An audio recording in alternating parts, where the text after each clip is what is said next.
All right, this is part 2 of digestion and absorption. It is topic 6.1. If you haven't watched part 1, go and watch it. These are some of our dot points. Remember, not all of them. I have really pared it down, but these are really quite complex processes. Once again, I'm reminding you, so please make sure you watch part 1. An overview so far, what we've covered anatomy, so both macroscopic and microscopic anatomy of the digestive system. We've covered those digestive processes that are physical and chemical, okay, and now we're looking at talking about the absorption and molecular digestion of what's going on with all those nutrients. So remember, chemical digestion, we're at the point of, well, the food's kind of come down into our small intestines. It's been through all that mechanical and chemical digestion. It now needs to break down from macromolecules to being those small monomers. So we're aiming to get things like carbohydrates from the starch all the way down to the glucose monomers. We're aiming to get things like proteins from quite complex molecules down to just the amino acid monomers, and we're aiming to get lipids down into fatty acids and glycerols. So they must be broken down in that sort of intermediary step before we can get to those really specific breakdowns. And all this stuff takes hours and hours and hours, okay, in your body. So we're talking that first enzyme to break down carbohydrates was amylase. We talked about that. But then once it's kind of at the sucrose or maltose level, we start changing the names and we use different enzymes to get it down to that monomer level. Same thing's happening here with our proteins. We're going from endopeptidases to break down our polypeptides down into smaller sections and smaller sections again. Right, so all this absorption is happening in the villi, in the small intestines. That is where the majority of the absorption happens. Sometimes really tiny molecules like alcohol can be absorbed through the stomach, but generally this is where most of the stuff is happening. Once they are absorbed, then we're pushing those nutrients into the bloodstream to take them where they need to be. So the surface area of these villi need to be massive so that we can increase the rate of absorption. Now, the human adult small intestine is about 7 meters long, all right, and the tubing is about 2.5 to 3 centimeters wide. So those folds in the inner surface, that inside membrane, are really, really vital to have that high surface area.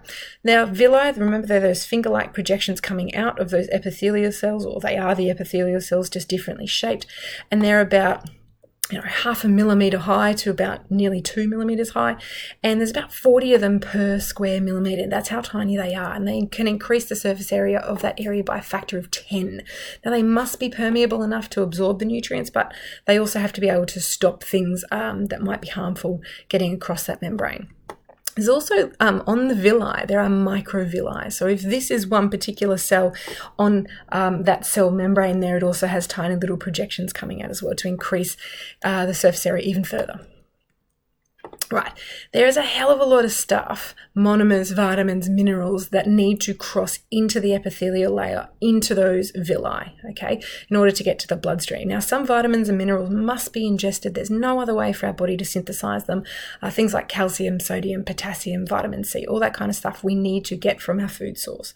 Sometimes those harmful substances do get through, but they can be filtered out by the immune system or the kidneys or the liver or things like that, and then passed on as waste. But really all our food is going through that lumen or the hole in the digestive tract. It's eventually getting broken down. It's going into these epithelial cells and then eventually into our bloodstream via the capillaries that run really close to those villi. All right, so many types of membrane transport need to be used in order to get the nutrients into the cells. You have to think back to topic 1.4, right? We're talking diffusion, we're talking facilitated diffusion, we're talking active transport needing ATP, we're talking exo and endocytosis. These kinds of cells, these epithelial cells that are the border between all the gross stuff being broken down and our bloodstream, they need to have a lot of mitochondria because a lot of active transport needs to happen to get some of these nutrients in. Facilitated diffusion also, that's happening a lot. So it means that all these cell membranes, and this is one cell we're talking here, they need to have a lot of those protein channels in order to let things through. So it's probably a good idea to have a look at this slide because it's got so many different types of things. So the glucose needs to go in through active transport, another kind of carbohydrate, and then we've got our proteins, our fatty acids, lots of things going on here, so many types of active and passive transport. Now, a particular application we need to think about is starch. Now, if you think back, starch is a very large, complex carbohydrate. And because of that, the breakdown of it is really complex. And so we're going to follow it through our digestive system. Just a reminder while we're here, cellulose is in that cell wall of plant material. Our body has no way of breaking this down. It does not have an enzyme that can break it down. So our body passes it through, and this is what we know as fiber. Okay, if you're eating a lot of that plant material, you're getting a lot of that cellulose, you're getting a lot of fibrous material that's helping essentially clean out that digestive tract as well. Okay, so let's start from the start. Let's say I've got a really starchy bowl of rice. I'm going to chew it up. I'm going to have my salivary glands. The amylase is going to come out of there, and it's going to start to break down that starch straight away. I'm eventually going to swallow it, and it's going to go down my esophagus and into my stomach. Now, in the stomach, your pH is about 2, which is way too low for amylase, the enzyme, which we know will break down starch.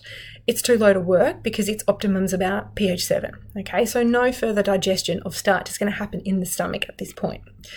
Once it starts to reach the small intestine, so it's come out of the stomach and it's going down into that long small intestine tube, that's when the acinar cells in the pancreas have produced pancreatic enzyme like amylase, and they've secreted it into the lumen, or that whole space in the small intestines.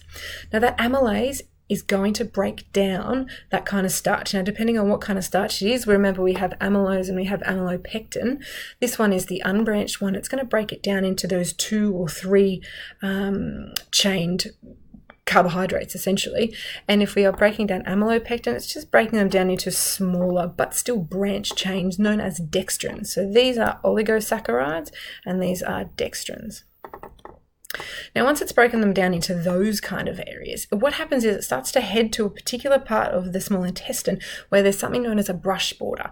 Now, in the brush border, there's enzymes actually anchored, right, stuck into the epithelial cell membrane. So this is what we're talking here. They're stuck in that cell membrane. So they're immobilized enzymes. Now, maltase in particular is going to break down both the dextrins and the oligosaccharides, okay? Now, once they've been broken down into their glucose monomer, then that is when the cells in the small intestine can actually absorb them, okay? And they travel using active transport into the epithelial cells and then eventually diffuse out into the bloodstream. Once it's in the bloodstream, it can dissolve and it can be stored in the liver, for example, as glycogen, or it can be taken to cells where it's needed. This is Bio Ninja's delightful summary. Okay, it looks a lot more simple than it is. And it also gives you a really nice summary of what the role of the pancreas is. Remembering that it produces the digestive enzymes that we knew, like amylase. Okay, and that's going to work in the digestive tract, but it also has that second role as an endocrine producer. So it's making hormones. But again, we're going to talk about that later in topic 6. Here are our syllabus dot points. Make sure you are up to date on all of them, please.